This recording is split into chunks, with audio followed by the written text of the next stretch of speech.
പരിശുദ്ധാത്മാവേ സഹായക, നിരന്തരമെന്നെ സഹായിക്കണേ. നിത്യവും കൂടെ വസിക്കുന്നോനേ, അഭിഷേകത്തിൻ അഗ്നി നിറച്ചിടണേ.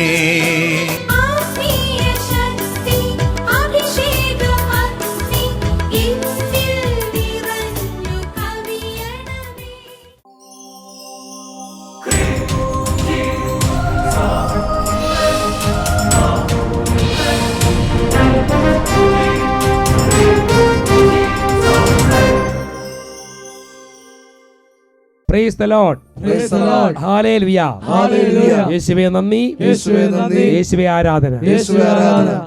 അഭിഷേകാഗ്നിയുടെ എല്ലാ പ്രേക്ഷകരെയും യേശുക്രിസ്തുവിൻ്റെ ധന്യനാമത്തിൽ സ്വാഗതം ചെയ്യും.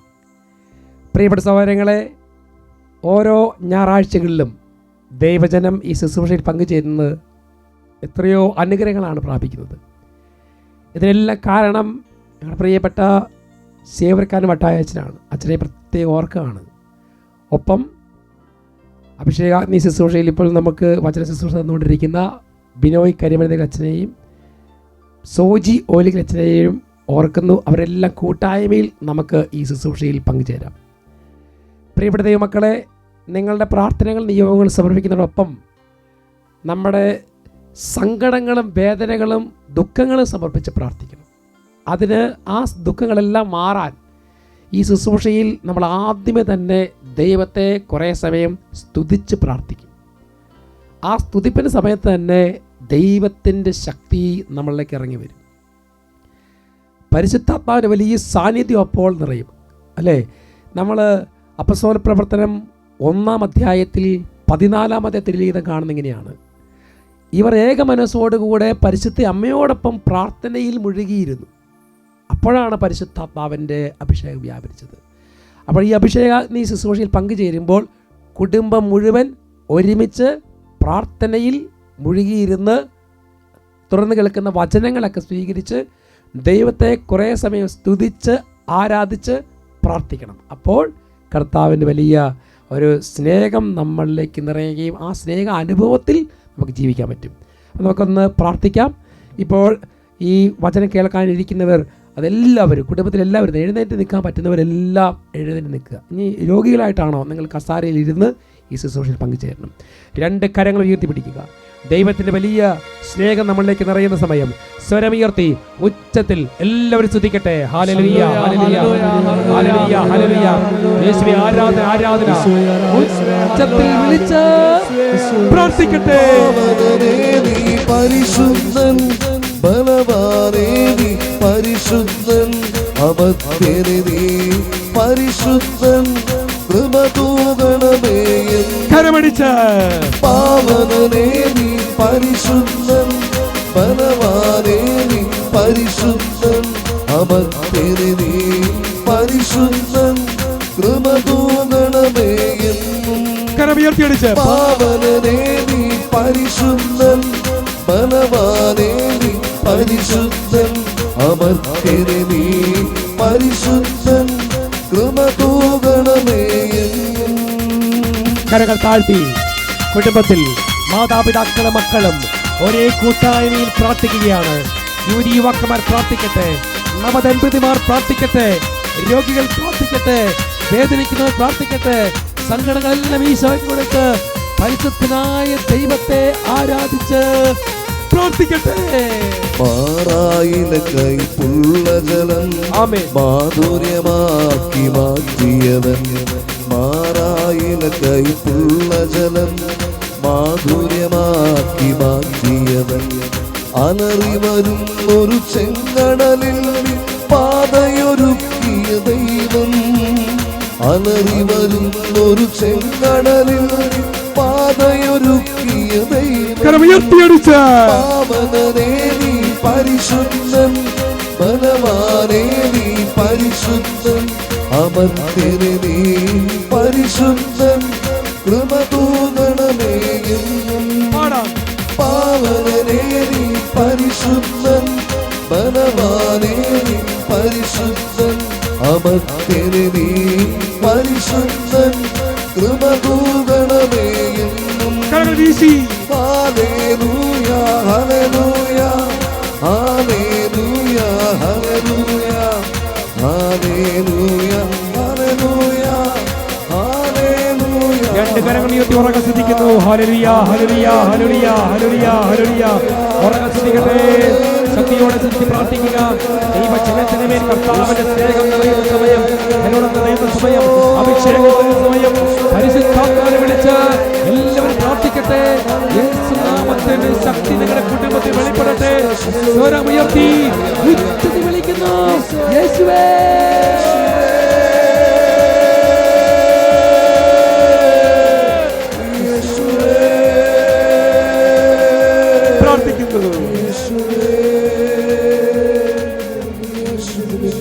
എല്ലാ കുടുംബങ്ങളും ദൈവത്തിന്റെ ശക്തി വ്യാപരിക്കട്ടെ. പരിശുദ്ധ ശക്തി വ്യാപരിക്കട്ടെ.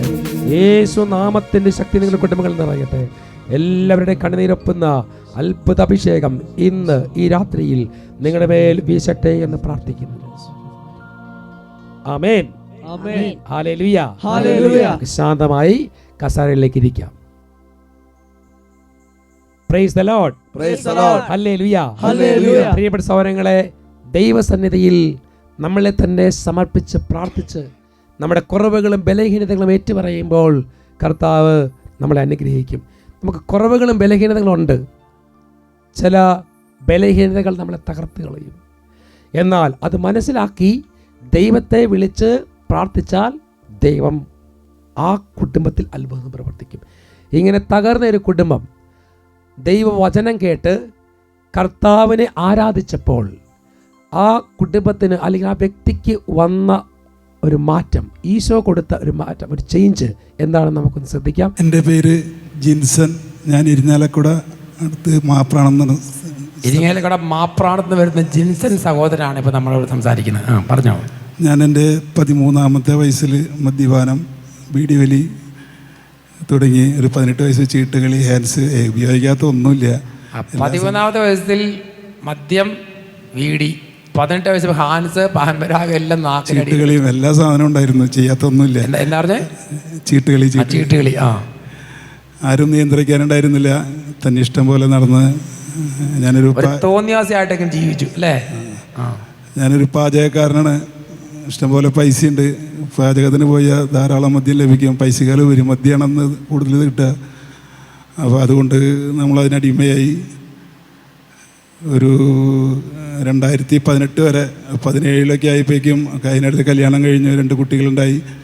17 കഴിഞ്ഞ് മദ്യപാനം ഓവറായിപ്പോൾ 18 ആയപ്പോഴത്തേക്കും ഓവറായി. പണ്ടൊക്കെ ഒരു ലിമിറ്റ് ഉണ്ടായിരുന്നു. 17-18 ആയപ്പോഴത്തേക്ക് പിന്നെ കണ്ട് കാണാത്ത വിധത്തിലാണ് കുടിച്ചോണ്ടിരുന്നത്. നിയന്ത്രണം പോയി. അപ്പോൾ ഭാര്യ പിണങ്ങിപ്പോയി. ഞാൻ വീട്ടിൽ തനിയായി. കുടുംബജീവൻ തകർന്ന് ഭാര്യ മക്കളെയും കുട്ടിയൊക്കെ എടുത്ത് വീട്ടിൽ പോയി ഒറ്റയ്ക്കായി. അങ്ങനെ പത്തിപ്പിച്ച് ഒറ്റയ്ക്കായി. പിന്നെ നിയന്ത്രണമില്ല. രാത്രിയും പകലൊന്നുമില്ല. മേടിക്കുക, കുടിക്കുക. അങ്ങനെ എൻ്റെ ജ്യേഷ്ഠൻ എൻ്റെ അവസ്ഥ കണ്ട് എന്നെ കൊണ്ടായി തൊടുപുഴ ഒരു ഡീലക്ഷൻ സെൻറ്ററിൽ കൊണ്ടാക്കി. അവിടെ അവർ കൗൺസിലിങ്ങിന് വിളിച്ച് വീട്ടുകാർ ഭാര്യ വരുത്തിച്ചു. ഭാര്യ വന്നപ്പോൾ എന്നോട് ഒരു കാര്യം ആവശ്യപ്പെട്ടുള്ളൂ, അട്ടപ്പാടി പോകണം. അങ്ങനെ വരാമെന്നുണ്ടെങ്കിൽ ഞാൻ കൂടെ വരാം, അല്ലെങ്കിൽ എന്നെ പ്രതീക്ഷിക്കേണ്ടതാണ്. എനിക്കാണെങ്കിൽ അട്ടപ്പാടി എന്താ, ഏതാ ഒന്നും അറിയില്ല. ഏത് ജില്ലയിൽ പോലും അറിയില്ല. ശരി, ഞാൻ അതിൻ്റെ ഉള്ളിൽ നിന്ന് ഈ ഡീലക്ഷൻ സെൻറ്ററിൽ വളരെ ബുദ്ധിമുട്ടാണ്. എനിക്ക് അതിന് പുറത്ത് കിടക്കാൻ വേണ്ടി ഞാൻ ഓക്കെ പറഞ്ഞു. അങ്ങനെ പുറത്ത് കിടക്കാമല്ലോ എന്ന് പറഞ്ഞ് നേരെ അവിടെ നിന്ന് നേരെ 2018 മെയ് 26 ഇവിടെ വൈകുന്നേരം വന്ന് കയറി. എനിക്ക് ബോധമൊന്നുമില്ല, ഓർമ്മയൊന്നുമില്ല. അതിനിടയിൽ അവൾ കുടിച്ചോ? ആ വഴിയിൽ പാലക്കാടും മണ്ണാർക്കാടും കുടിച്ചു. ഞാൻ എൻ്റെ ഭാര്യയോട് കളവ് പറഞ്ഞു, എനിക്ക് ബാത്റൂമിൽ പോകാൻ പറ്റില്ല. അപ്പോൾ അവർ എന്തായെങ്കിലും ആയിക്കോട്ടെ, ഇവിടെ എത്തിക്കാമല്ലോ എന്നുള്ള ധാരണയായിരിക്കണം അവർക്ക്. അങ്ങനെ ഇവിടെ നിന്ന് ധ്യാനത്തിന് കയറി. അന്ന് വൈകുന്നേരം ബുദ്ധിമുട്ടായിരുന്നു. എന്നെ ഇവിടെ ഈ പീറ്റേഴ്സ് ഇവിടെ ഒരു ആശുപത്രിയിലേക്ക് കൊണ്ടുപോയി അവിടെ അഡ്മിറ്റൊക്കെ ആയി. രാവിലെ വന്ന് ധ്യാനം കൂടിയത്. അപ്പോൾ പിൻഭാഗത്ത് അച്ഛൻ നെറ്റിമി പിടിപ്പിക്കുന്നുണ്ട്. എല്ലാവരും അങ്ങോട്ട് ചെല്ലാൻ പറഞ്ഞപ്പോൾ ഞാൻ അവിടെ പോയി നെറ്റിമി പിടിപ്പിച്ച് അത് കഴിഞ്ഞ് ധ്യാനം കൂടി. പ്രത്യേകിച്ചൊന്നും തോന്നിയില്ല. പക്ഷേ ധ്യാനം കഴിഞ്ഞ് ഇതുപോലെ വെള്ളിയാഴ്ച രാവിലെ ആയിരുന്നു ധ്യാനം കഴിഞ്ഞത്. രാവിലെ കുർബാന കഴിഞ്ഞ് പുറത്ത് നിന്ന് ഞാൻ എൻ്റെ ഭാര്യയോട് വാക്ക് കൊടുത്തു, ഇനി ഞാൻ മദ്യപിക്കില്ല, ഒരു കുടിക്കില്ല. 2018 ഇന്ന് വരെ ഞാൻ കുടിക്കുക. എത്ര വർഷമായി? 7 വർഷം. 7 വർഷമായി. നോക്ക് പ്രിയപ്പെട്ട സഹോദരങ്ങളെ, ഇവിടെ വരുമ്പോൾ തന്നെ തിരിച്ചു പോയി കുടിക്കാനായിട്ട് ആഗ്രഹിച്ചാണ് വന്നത്. പക്ഷേ ഇവിടെ വന്ന് ഇരിക്കാൻ പറ്റുന്നില്ല. അപ്പോഴാണ് ശരിക്കും അന്ന് ഇതുപോലെ അച്ഛൻ നിന്ന് പ്രാർത്ഥിക്കില്ലേ, നിന്ന് പ്രാർത്ഥിക്കുന്ന സമയത്ത് വന്ന് ഒരു ബ്ലെസ്സിങ്, ഒരു ആശീർവാദം. അത് സാംസൺ അച്ഛനായിരുന്നു. എനിക്കന്ന് അറിയില്ലായിരുന്നു സാംസൺ അച്ഛൻ അത് നെറ്റി പിടിപ്പിച്ചതെന്നും. ഭാര്യ ഇന്ന് പറഞ്ഞു, ധ്യാനത്തിന് പോകുമ്പോൾ ഭാര്യ പറഞ്ഞു അവിടെ സാംസൺ അച്ഛനുണ്ടാവും, സാംസൺ അച്ഛനെ കാണണം. ഞാനിവിടെ വന്നപ്പോൾ സാംസൺ അച്ഛനെ കണ്ടു, നെറ്റി പിടിപ്പിച്ച അച്ഛനോട് കാര്യം പറഞ്ഞ്. ഇന്ന് വരെ മദ്യപാനോ ലഹരി വട്ടയപ്പം പോലും, കള്ളൊഴിച്ച അപ്പം പോലും ഇന്ന് വരെ കഴിച്ചിട്ടില്ല. അതായത് കള്ളൊഴിച്ച അപ്പം പോലും കഴിക്കില്ല. അങ്ങനെ വേണം. ഹല്ലേലൂയ. അന്ന് മുതലാണ് എനിക്ക് തിരിച്ചറിവ് എന്നൊരു സംഭവം മനസ്സിലായി. ദൈവമുണ്ട്, ദൈവം സ്നേഹമുണ്ട് എന്നുള്ളത്. അതിന് ശേഷം എനിക്ക് ഇന്ന് വരെ ഒരു പ്രശ്നം ഉണ്ടായിട്ടില്ല. പിന്നെ ഞാൻ സ്വന്തം കാറ്ററിംഗ് യൂണിറ്റ് തുടങ്ങി. 4 വണ്ടിയുണ്ട്. ഒരു കാറ് കഴിഞ്ഞ ആഴ്ച മേടിച്ചു. നോക്കിയേ, മദ്യപാനം നിർത്തി കഴിഞ്ഞപ്പോഴത്തേക്കും അന്നെല്ലാം ലഹരി പിടിച്ച് വീടെല്ലാം അലങ്കോലമായി, ഭാര്യ ഓടി, മക്കളൊരു വഴിക്ക്. ഇപ്പം നോക്ക്, സ്വന്തമായിട്ട് 4 വണ്ടി, പിന്നെ വീട്ടിൽ കുടുംബക്കാർക്ക് എല്ലാവർക്കും യാത്ര ചെയ്യാൻ ഒരു കാറ്, പിന്നെ സാമ്പത്തികമായിട്ടും എല്ലാം അല്ലേ, മാനസികമായിട്ട് നല്ല സന്തോഷം അല്ലേ. സാമ്പത്തികമായിട്ട് നല്ല നല്ല സന്തോഷത്തിലാണ്. ഭാര്യ മക്കളും. ജീവിതം എന്തെന്ന് ഇപ്പോഴാണ് മനസ്സിലായി. ഈ 8 വർഷം കൊണ്ട് ജീവിതം എന്താണെന്ന് മദ്യപാനം നിർത്തിയപ്പോൾ മനസ്സിലായി. നല്ലൊരു വലിയ അഭിഷേകം. ഹല്ലേലൂയ. നല്ലൊരു അഭിഷേകം. സന്തോഷം അല്ലേ? സന്തോഷം. വളരെ സന്തോഷത്തോടെ ഇന്ന് ധ്യാനം കൂടുകയാണ്. കരങ്ങൾ ഉയർത്തിപ്പിടിച്ച്, കരങ്ങളെ അടിച്ച്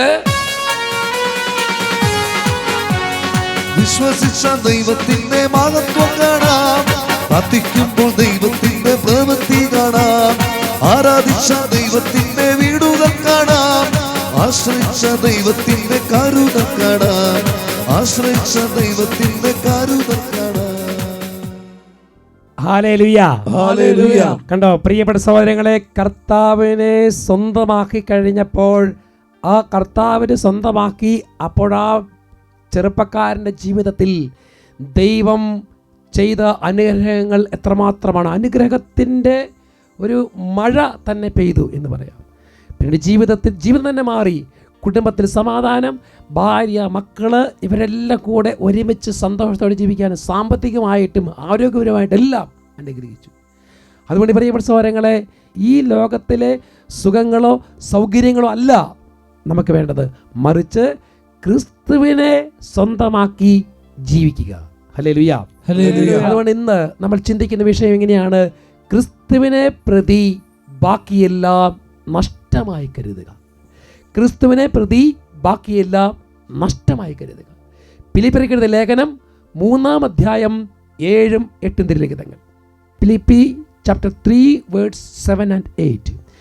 ഇവയെല്ലാം ക്രിസ്തുവിനെ പ്രതി നഷ്ടമായി ഞാൻ കണക്കാക്കി. ഇവ മാത്രമല്ല, എൻ്റെ കർത്താവായ യേശു ക്രിസ്തുവിനെ പറ്റിയുള്ള ജ്ഞാനം കൂടുതൽ വിലയുള്ളതാകയാൽ സർവവും നഷ്ടമായി തന്നെ ഞാൻ പരിഗണിക്കുന്നു. അവനെ പ്രതി ഞാൻ സകലവും നഷ്ടപ്പെടുത്തുകയും ഉച്ഛിഷ്ടം പോലെ കരുതുകയുമാണ്. കണ്ടോ പ്രിയപ്പെട്ട സഹോദരങ്ങളെ, സകലതും ഉച്ഛിഷ്ടം പോലെ കരുതുകയാണ്. ഇത് നമുക്കൊരു ഈ വചനം നമ്മളുടെ ഹൃദയത്തിൽ ആഴത്തിൽ പതിയണം. ക്രിസ്തുവിനെ സ്വന്തമാക്കണം. ആ ക്രിസ്തുവിനെ സ്വന്തമാക്കാൻ വേണ്ടി നമുക്ക് ചിലപ്പം പല കാര്യങ്ങൾ നമുക്ക് ചെയ്യാൻ പറ്റും. ക്രിസ്തുവിൻ്റെ വചനത്തെ ലംഘിക്കാൻ, ക്രിസ്തുവിനെ ഇകഴ്ത്തി സംസാരിക്കാൻ, ക്രിസ്തുവിനെ മാറ്റി നിർത്താനൊക്കെ ചില സാഹചര്യങ്ങളുണ്ടാകും. അപ്പോൾ ചിലപ്പോൾ നമുക്ക് അതുകൊണ്ട് ചില സ്ഥാനമാനങ്ങൾ കിട്ടും, അധികാരങ്ങൾ കിട്ടും, അംഗീകാരങ്ങൾ കിട്ടും. പക്ഷേ പ്രിയപ്പെട്ട സഹോദരങ്ങളെ, ദൈവത്തെ മാത്രം, യേശുക്രിസ്തുവിനെ മാത്രം തള്ളിക്കളയരുത്. എന്തെല്ലാം നമുക്ക് നഷ്ടമാകട്ടെ, യേശുവിനെ നിങ്ങളുടെ സ്വന്തമാക്കണം. ആ യേശുവിന് വേണ്ടി എന്തും ത്യജിക്കാൻ തയ്യാറാകണം. ക്രിസ്തുവിനെ സ്വന്തമാക്കാൻ സർവ്വതും നഷ്ടമാക്കി കണക്കാക്കി മുമ്പോട്ട് പോകുന്ന ഒരു വ്യക്തിയെ കർത്താവ് തന്നെ സഹായിക്കും. അതിന് നമ്മൾ എന്ത് വില കൊടുക്കണം? ജീവൻ കൊടുക്കണോ? അത് തയ്യാറാകണം. അതല്ലേ നമ്മൾ തിരുസഭ ചരിത്രം പഠിക്കുമ്പോൾ കാണുന്നത്, അനേകർ ഈശോയെ സ്വന്തമാക്കാൻ സ്വന്തം ജീവൻ തന്നെ കൊടുത്തു. നമ്മൾ മത്തായിയുടെ സുവിശേഷത്തിൽ 13-ാം അധ്യായത്തിൽ 44-ാമത്തെ തിരുലിഖിതം പറയുന്നുണ്ട്, സ്വർഗരാജ്യം വയലിൽ ഒളിപ്പിച്ചിരിക്കുന്ന നിധിക്ക് തുല്യം, അത് കണ്ടെത്തുന്നവൻ അത് മറച്ചു വയ്ക്കും. സന്തോഷത്തോടെ പോയി തനിക്കുള്ളതെല്ലാം വെച്ച് ആ വയൽ വാങ്ങുകയും ചെയ്യും. ഇത് സ്വർഗരാജ്യം സ്വന്തമാക്കാനാണ്. എന്നാൽ പ്രിയപ്പെട്ട സഹോദരങ്ങളെ, ഞാൻ പറയുന്ന ഈ വചനം വായിച്ചപ്പോൾ എൻ്റെ ഹൃദയത്തിൽ തോന്നിയ ഒരു കാര്യം, യേശു ക്രിസ്തുവിനെ നീ കണ്ടുമുട്ടിയാൽ പിന്നെ എന്തെല്ലാം നഷ്ടം വരട്ടെ, അപ്പോൾ ചിലപ്പോൾ ആരോഗ്യം നഷ്ടപ്പെടും, അതിന് ചിലപ്പോൾ നമ്മുടെ രോഗം വരും, പീഡകൾ വരും, ഇതെല്ലാം നമ്മൾക്ക് തരും, എന്തെങ്കിലുമൊക്കെ വന്നോട്ടെ. എന്നാലും യേശു ക്രിസ്തുവിനെ നിങ്ങൾ സ്വന്തമാക്കണം. സകലതും കൊടുത്തിട്ട് കർത്താവിനെ സ്വന്തമാക്കണം. ഈ ലോകത്തിൽ നിങ്ങൾ എന്തെല്ലാം നേടിയാലും ഈശോയെ നേടിയില്ലെങ്കിൽ പ്രിയപ്പെട്ട ദൈവമക്കളെ ഒന്നുമില്ല. തൊട്ടടുത്ത വചനം തന്നെ മത്തായി 13:46 അവൻ വിലയേറിയ ഒരു രക്തം കണ്ടെത്തുമ്പോൾ പോയി തനിക്കുള്ളതെല്ലാം വിറ്റ് അത് വാങ്ങുന്നു. ഈ 2 വചനങ്ങളിലൂടെ ഞാൻ നിങ്ങൾക്ക് നൽകാൻ ഉദ്ദേശിക്കുന്ന ഒരു സന്ദേശം ഇത്രയേ ഉള്ളൂ: യേശു ക്രിസ്തുവിനെ സ്വന്തമാക്കുക. എന്ത് വില കൊടുത്തും, എന്ത് വില കൊടുത്തും. പ്രിയപ്പെട്ട സഹോദരങ്ങളെ, പലപ്പോഴും നമ്മൾ രോഗത്തിന് വേണ്ടി പ്രാർത്ഥിക്കും, അല്ലെങ്കിൽ കടബാധ മാറാൻ വേണ്ടി പ്രാർത്ഥിക്കും, അല്ലെങ്കിൽ മറ്റ് പലതരത്തിൽ സുഖ സൗകര്യങ്ങൾക്ക് വേണ്ടി പ്രാർത്ഥിക്കും. ഇതൊന്നും വേണ്ടെന്ന് അച്ഛൻ പറഞ്ഞിട്ടില്ല. പക്ഷേ യേശു ക്രിസ്തുവിനെ നമ്മുടെ ജീവനും ജീവിതമാക്കി മാറ്റുമ്പോൾ പ്രിയപ്പെട്ട സഹോദരങ്ങളെ ബാക്കിയെല്ലാം കൂട്ടിച്ചേർക്കും. പിന്നെ നമുക്കെല്ലാം സ്വീകരിക്കാൻ റെഡിയാവും, നമ്മളെ തന്നെ റെഡിയാക്കും കർത്താവ്. അതാണ് പരിശുദ്ധാത്മാവിൻ്റെ പ്രവൃത്തി. ഈ വചനം പറയുമ്പോൾ, ഈ വിഷയത്തെക്കുറിച്ച് ചിന്തിക്കുമ്പോൾ എനിക്ക് തിരുസഭയിലെ വലിയൊരു വിശുദ്ധയുടെ കാര്യം ഓർക്കുകയാണ്. ഹംഗറിയിലെ വിശുദ്ധ എലിസബത്ത് ആൻഡ്രൂ 2 രാജാവിൻ്റെ മകളായിരുന്നു. ചെറുപ്പം മുതലേ പരിത്യാഗ പ്രവൃത്തി, ഉപവാസം, പ്രാർത്ഥന, യേശു ക്രിസ്തുവിനെ സ്വന്തമാക്കാൻ വേണ്ടി ജീവിതത്തെ തന്നെ വിലയായി കൊടുത്ത് ജീവിച്ച ഒരു രാജകുമാരിയായിരുന്നു എലിസബത്ത്. അവളുടെ പ്രായപൂർത്തിയായപ്പോൾ ലൂയിസ് 4 എന്ന് പറയുന്ന രാജാവിനെ തന്നെ വിവാഹം ചെയ്യും. വിവാഹം ചെയ്ത് രാജകൊട്ടാരത്തിൽ ചെല്ലുമ്പോൾ അവൾ ചിന്തിച്ചെങ്ങനെയാണ്, പൈസ എന്ന് പറഞ്ഞാൽ ദരിദ്രർക്ക് കൊടുക്കാനുള്ളതാണ്. ദരിദ്രർക്കും പാവപ്പെട്ടവർക്കും രോഗികൾക്കും അവർക്ക് എന്ത് ചെയ്യും, ഇവള് കാണുന്ന ദരിദ്രർക്ക്, ആ കൊട്ടാരത്തിൽ വരുന്ന എല്ലാ പാവപ്പെട്ടവർക്കും ധാരാളം വാരി കൊടുക്കും. ചില ദിവസങ്ങളിലൊക്കെ ഭർത്താവ് വീട്ടിലില്ലാത്ത സമയങ്ങളിലൊക്കെ അവൾ എന്ത് ചെയ്യും, വലിയൊരു ബാഗിനകത്ത് നിറച്ച് പൈസ കൊണ്ടുപോകും. അതിൻ്റെ ആളുകൾക്കെല്ലാം കൊടുക്കും. തെരുവിലേക്കൊക്കെ ഇറങ്ങി പാവപ്പെട്ടവർക്കെല്ലാം കൊടുക്കും. അങ്ങനെ ഒരു ദിവസം ഇവൾ ഭർത്താവ് ഉള്ള സമയത്താണ് ഒരു ബാഗിനകത്ത് നിറച്ച് പൈസ എടുത്ത് ഇങ്ങനെ പോകുമ്പോൾ ഭർത്താവിന് സംശയം തോന്നി. ഇവളിങ്ങനെ പൈസ കൊടുക്കുന്നുണ്ടെന്നൊക്കെ അവൾക്ക് ഭർത്താവിന് മനസ്സിലായി. അങ്ങനെ ഇത് പക്ഷെ പിടിക്കപ്പെട്ടിട്ടില്ല. അപ്പോൾ ഈ ബാഗും എടുത്തുകൊണ്ട് പോകുന്ന എലിസബത്തിനോട് ഭർത്താവ് പറയും, അവിടെ നിൽക്കുന്നത്. എന്നിട്ട് ആ ബാഗ് തുറന്നു നോക്കുമ്പോൾ നിറച്ച് പൈസ ആയിരുന്നു. പക്ഷേ ഭർത്താവ് ഈ ബാഗ് തുറക്കും, അപ്പോൾ ബാഗിനകത്ത് നിറച്ചും പൂക്കളാണ്, റോസാപ്പൂക്കൾ. അപ്പോൾ എന്ത് ചെയ്യും, ഭർത്താവ് അതിൽ നിന്നൊരു പൂവെടുത്തിട്ട് ആ ബാഗ് അടച്ചിട്ട് വരും, നീ കൊണ്ടുപോക്കാൻ പറയും. അങ്ങനെ അവളെ കൊണ്ടുപോയി അതെല്ലാം കൊടുത്തിട്ട് തിരിച്ചു വരും.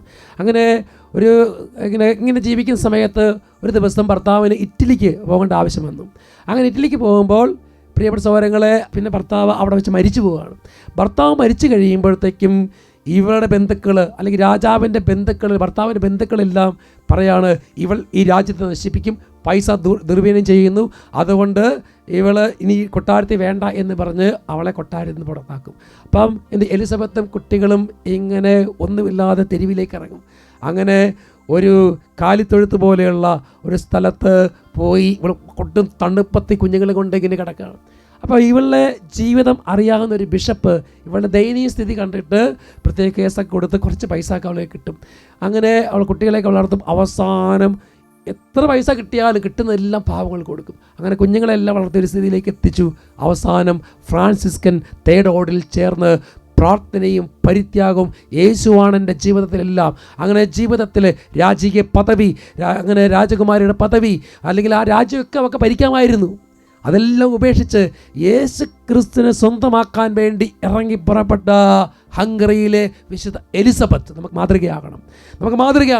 പ്രിയപ്പെട്ട സഹോദരൻ, ഇങ്ങനെയുള്ള ധന്യരായിട്ടുള്ള, അങ്ങനെ വിശുദ്ധരായിട്ടുള്ള അനേകരുടെ വിയർപ്പും അവരുടെ കാൽപാദങ്ങളും പതിഞ്ഞ മണ്ണിലാണ് ഞാൻ നിങ്ങൾ നിൽക്കുന്നത്. അവരെല്ലാം ഈശോയെ സ്വന്തമാക്കാൻ വേണ്ടി തങ്ങളെ തന്നെ സമർപ്പിച്ചു.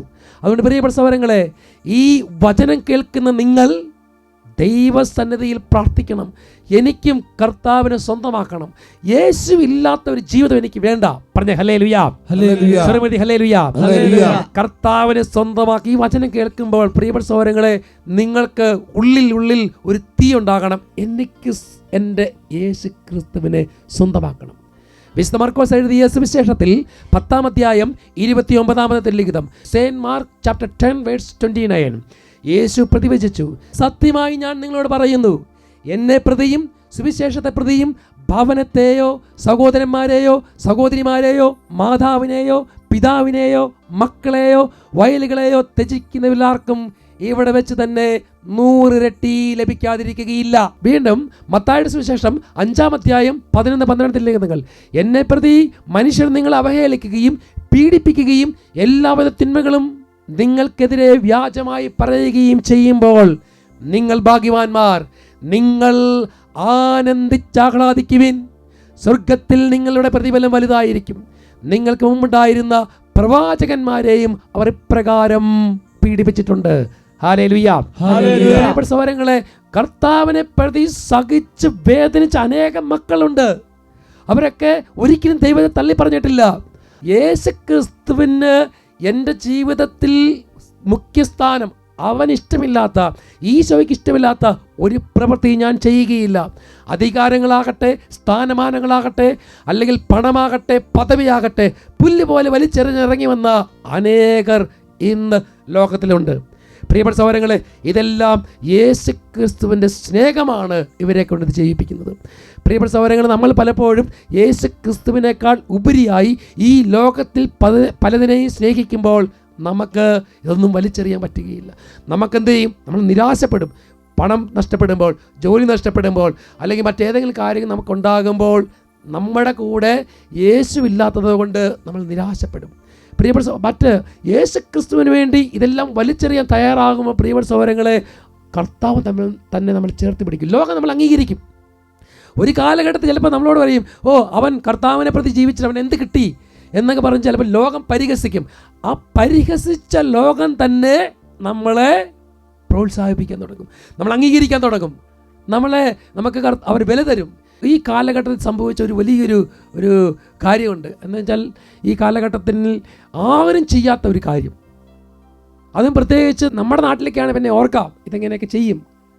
പക്ഷേ എല്ലാ സുഖ സൗകര്യങ്ങളും എല്ലാ ആഡംബരങ്ങളുള്ള അമേരിക്കയിൽ നടന്നൊരു സംഭവമാണ് അച്ഛൻ്റെ മനസ്സിലേക്ക് ഓർമ്മ വരുന്നത്. പ്രിയപ്പെട്ട ക്രിസ്തുവിന് സാക്ഷ്യം നൽകിയ ധീരയായ ഒരു വനിത, ഒരു 19 വയസ്സ് മാത്രമേ ഉള്ളൂ. ആ വനിതയുടെ പേരാണ് മിസ് കെയ്ലി ബുഷ്.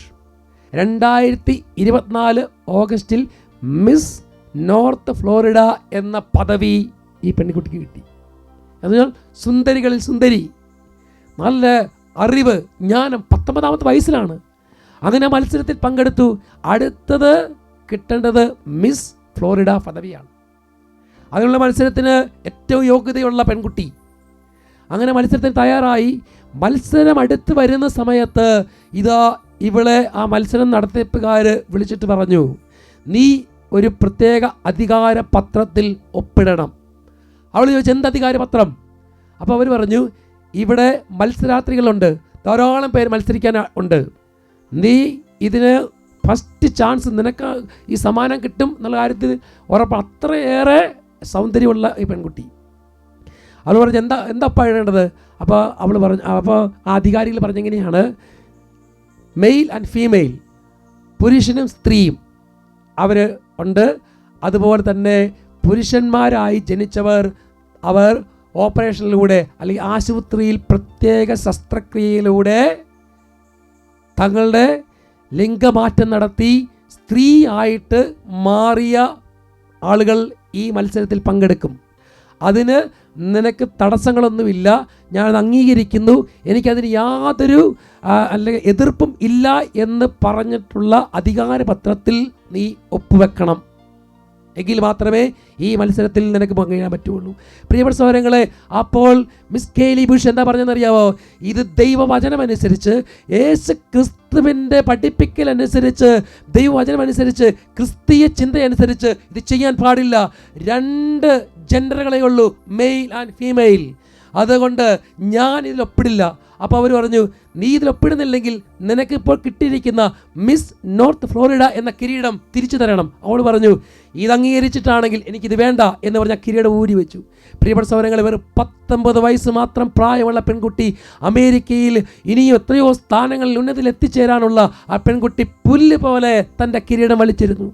അത് കണ്ട് കുറേ ആളുകൾ ഇവളുടെ ഈ ഒരു സാക്ഷ്യം, യേശുവിന് കൊടുത്ത സാക്ഷ്യം കണ്ടിട്ട് അവൾക്ക് ഒരു അംഗീകാരം കൊടുത്തു. Miss she leads America. അമേരിക്കയെ നയിക്കുന്ന പെൺകുട്ടി. വീണ്ടും മറ്റൊരു പദവി, young Christian women of distinction award.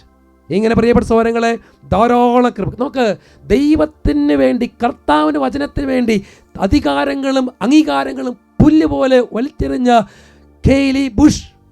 Miss Cayley Bush, ഇത് നമുക്ക് മാതൃകയാകണം. ഇന്ന് എത്ര പേരുണ്ടാകും അംഗീകാരങ്ങൾ, സ്ഥാനമാനങ്ങളും അംഗീകാരങ്ങളും വലിച്ചെറിയുന്ന എത്ര പേരുണ്ട്? അത് കണ്ണടക്കി നമ്മൾ ആ സാരമില്ല പോട്ടെ, പ്രാർത്ഥിച്ചാൽ മതി. അതല്ല, കർത്താവിന് വേണ്ടി, കർത്താവിനെ സ്വന്തമാക്കാൻ അധികാരങ്ങളും അംഗീകാരങ്ങളും സ്ഥാനമാനങ്ങളും വലിച്ചെറിയണം. വിശുദ്ധ പൗലോസ് ശ്ലീഹ കൊരിന്ത്യർക്ക് എഴുതിയ 2-ാം ലേഖനത്തിൽ 5-ാം അധ്യായം 17-ാമത്തെ ലിഖിതം, ക്രിസ്തുവിൽ ആയിരിക്കുന്നവൻ പുതിയ സൃഷ്ടിയാണ്, പഴയത് കടന്നുപോയി, ഇതാ പുതിയത് വന്നു കഴിഞ്ഞു. ക്രിസ്തുവിലായിരിക്കുക, അവൻ പുതിയ സൃഷ്ടിയാണ്. ഈ ലോകത്തിൽ മാറ്റങ്ങൾ വരും, ഈ ലോകത്തിൽ പല വിധത്തിൽ തീരുമാനങ്ങൾ വരും, ദൈവവചനം ലംഘിക്കാനുള്ള പല മേഖലകൾ നമ്മളെ തേടിയെത്തും. അപ്പോഴൊക്കെ യേശു ക്രിസ്തുവിന് വേണ്ടി സാക്ഷ്യം വഹിക്കുന്ന ധീരരായി തീരണം നാം ഓരോരുത്തരും. അപ്പോൾ ദൈവത്തിൻ്റെ പരിശുദ്ധാത്മാവ് നിങ്ങളിലേക്കും നിങ്ങളുടെ ഭവനത്തിലേക്കും നിങ്ങളുടെ സമസ്ത മേഖലയിലേക്കും ഇറങ്ങി വന്ന് കർത്താവ് കൈ പിടിച്ച് നടത്തുന്ന ഒരനുഭവം നിങ്ങൾക്ക് ലഭിക്കും. ഹല്ലേലൂയ, ഹല്ലേലൂയ, ഹല്ലേലൂയ, ഹല്ലേലൂയ. കർത്താവിൻ്റെ ആ വലിയ സ്നേഹം നമുക്ക് ഓരോരുത്തർക്കും അനുഭവിക്കാം. ഈശോ നിങ്ങളെ അനുഗ്രഹിക്കട്ടെ. തുടർന്ന് നമ്മൾ ആരാധനയിലേക്ക് പ്രവേശിക്കും. ഈ സമയം കർത്താവെ, എനിക്ക് എന്ത് ബല കൊടുത്തും കർത്താവിനെ സ്വന്തമാക്കാൻ സാധിക്കണമെന്ന് ആരാധനയിൽ നമുക്ക് പ്രാർത്ഥിക്കാം.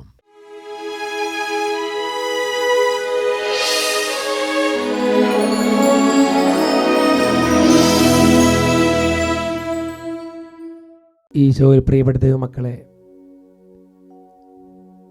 ദിവ്യകാരുണ്യനാഥന്റെ മുമ്പിൽ നമ്മളായിരിക്കുകയാണ്. യേശുവിനെ പ്രതി എല്ലാം ഉപേക്ഷിക്കാനും അവിടുത്തെ സ്വന്തമാക്കാനും നമുക്ക് ഓരോരുത്തർക്കും സാധിക്കട്ടെ. യേശുവിനെ സ്വന്തമാക്കിയവർക്ക് പിന്നെ കർത്താവിനോട് എന്തും ചോദിക്കാം. ഈ പ്രാർത്ഥനയുടെ സമയത്ത് നിങ്ങൾ നിങ്ങളുടെ സങ്കടങ്ങളും വേദനകളും എല്ലാം കർത്താവിനോട് പ്രാർത്ഥിക്കുക. ഹൃദയത്തിലെ ഭാരങ്ങളെല്ലാം ഈശോയ്ക്ക് സമർപ്പിക്കുക. അവർ നമ്മളെ അനുഗ്രഹിക്കും. ഇപ്പോൾ നിങ്ങൾ കരങ്ങൾ യാചന രൂപത്തിൽ പിടിച്ച് ഓരോരുത്തരുടെ അവസ്ഥകൾ വിവരിച്ച് പ്രാർത്ഥിക്കുക. കർത്താവിനോട് പറയുക, എനിക്ക് അങ്ങ് മാത്രം മതി, അവിടുന്ന് ഇല്ലാതെ മറ്റൊന്നും എനിക്ക് വേണ്ട, യേശുവല്ലാതെ മറ്റൊന്നും എനിക്ക് വേണ്ട. ഇതാ ഞാൻ അങ്ങയുടെ പിന്നാലെ വരുന്നു, എന്നെ ഉപേക്ഷിക്കരുതേ. എനിക്കങ്ങ് ദാനമായി നൽകിയിരിക്കുന്ന എല്ലാം കർത്താവേ, അത് എനിക്ക് സ്വന്തമായി സ്വീകരിച്ച് നന്ദി പറഞ്ഞുകൊണ്ട് ജീവിക്കാൻ എനിക്ക് കൃപ നൽകണം. ഈ ലോകത്തിലെ ശക്തികൾ അന്ധകാരങ്ങളൊന്നും ഞങ്ങൾ കീഴ്പ്പെടുത്താതിരിക്കട്ടെ. 2 കരങ്ങൾ ഉയർത്തി കർത്താവിനെ സ്നേഹിച്ച് നിങ്ങൾ പ്രാർത്ഥിക്കുക. എല്ലാവരും ദൈവകൃപയ്ക്ക് വേണ്ടി പ്രാർത്ഥിക്കുന്നു. കരങ്ങൾ ഉയർത്തി ഈശോയെ, എനിക്ക് അവിടുന്ന് മാത്രം മതി, മറ്റൊന്നും എനിക്ക് വേണ്ട എന്നാഗ്രഹിച്ച് എല്ലാവരും ഉച്ചത്തിൽ വിളിച്ച് പ്രാർത്ഥിക്കുന്നു. യേശുവിനെ മാത്രം ഉച്ചത്തിൽ വിളിച്ച് ബാക്കിയെല്ലാം മാറ്റുക തീരുമാനിക്കുക. യേശുവിനെ മാത്രം ജീവിതം മുഴുവൻ സമർപ്പിച്ച് ഹൃദയ ഭാരങ്ങൾ സമർപ്പിച്ച് രോഗങ്ങൾ സമർപ്പിക്കുക. സൗഖ്യങ്ങൾ സംഭവിക്കട്ടെ, വിടുതലുകൾ സംഭവിക്കട്ടെ. പ്രാർത്ഥിക്കുന്നു.